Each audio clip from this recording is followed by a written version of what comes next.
Lady Gaga, welcome to breakfast. Thank you very much.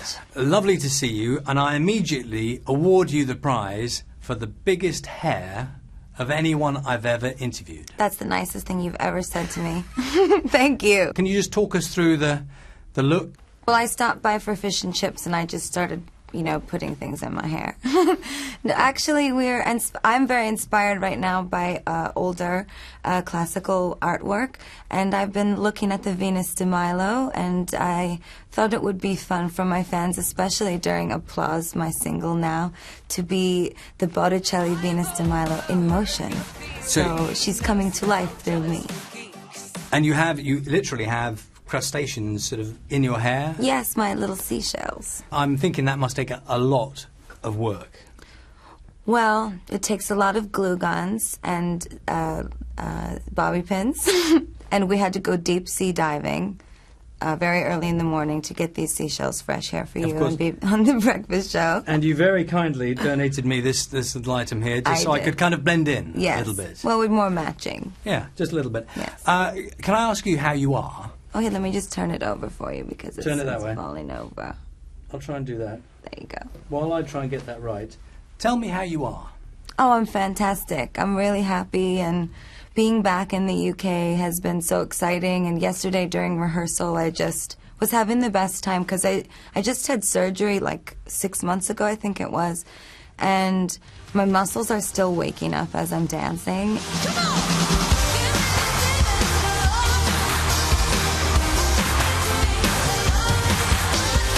What was the nature of the injury? Because people were saying you were close to having a hip replacement. Well, it was just repeated use, and I work really hard, and I don't really have a threshold for pain. Meaning, I can take a lot of it, and I just kept going. When I hear those applause, I don't feel anything, and I just kept going out on stage and doing the show.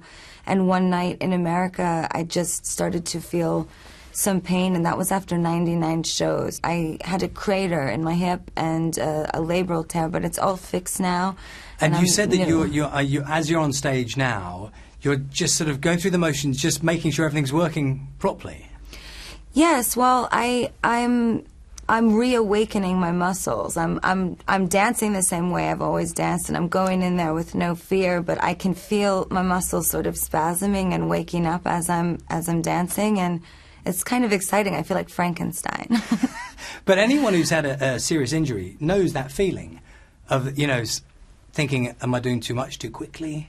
That kind of feeling. Yeah, for sure. But I think the fear was more before that I would never be able to do this again. And Did you really think that way? Did you think it was that severe? I was nervous, sure. I mean, when the tour ended, I loved my fans more than anything. And I love making music, and I surely love being a star for everyone. But I more love being an entertainer. Were you a good patient? That is arguable. Was I a good patient? I sort of think you might have been just itching to get out, get up too early, move too fast, do things too quickly. The doctor's saying no, lay back down. Yeah, well, I was really good at rehab. I really focused, and I worked really hard. Even when I was in my wheelchair and sitting at home, I wanted to dance, I wanted to perform, I wanted to sing, I wanted to go out and write music, I wanted to go see things for inspiration. So, they had to kind of strap me down a bit, but it was good for me. It was really good for me. I needed that. Sometimes, God forces you to stop.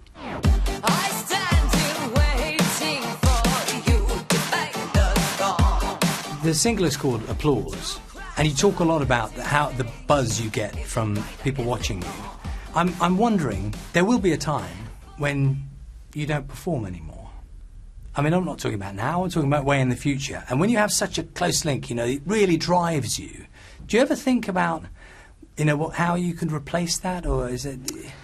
Well, I don't ever think I will ever stop performing. I mean, I may not be dancing on stage in the same way or performing in the same way, but, I'll find a way. I'll find a way, because really what the song Applause is about is I play with all of these ideas of it. Is it a buzz, right? Like you just said, is it a buzz or do I live for it? I live for the applause, applause, applause. I live for the applause, applause, live for the applause, applause, live for the way that you cheer and scream for me.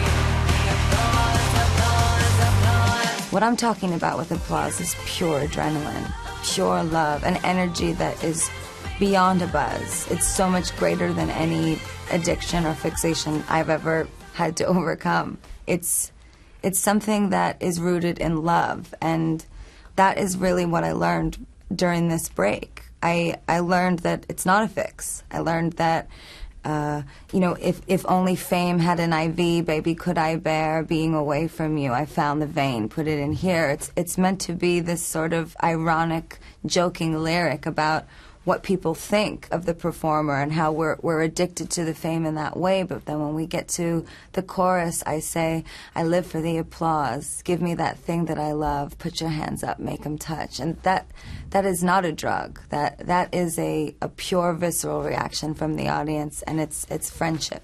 Well, when you describe it like that, it sounds very healthy and lovely. But is there a downside to that in terms of needing that from people? Do you understand what I mean by that? Yes, I do. I think that there's definitely a downside to it if you're really focused on the attention as opposed to what you're offering the audience, if that makes sense. I don't get the adrenaline rush when I'm not on.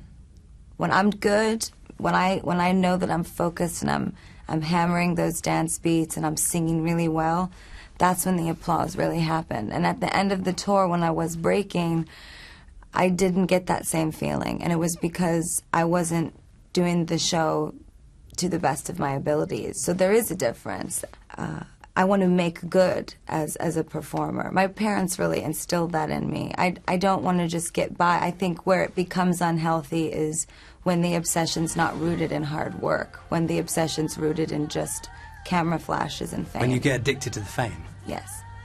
And have you seen others that you think that's happened to, that you use as your kind of warning card? It's just sort of the way that culture has changed, especially in America, that there's an obsession with celebrity culture. Now there's no distinction between the celebrity and the artist. It's like we've kind of been lumped all together in one pile because we all have big hair, or we all have on makeup, or because we're all photographed. But the reason that I'm photographed is different from why other people are photographed. And that's the distinction I'm trying to make on art pop, is the intention of the work.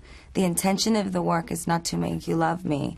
The intention is always to make you love you, and for you to truly have a transcendent experience with music and leave feeling better than you did when you came in.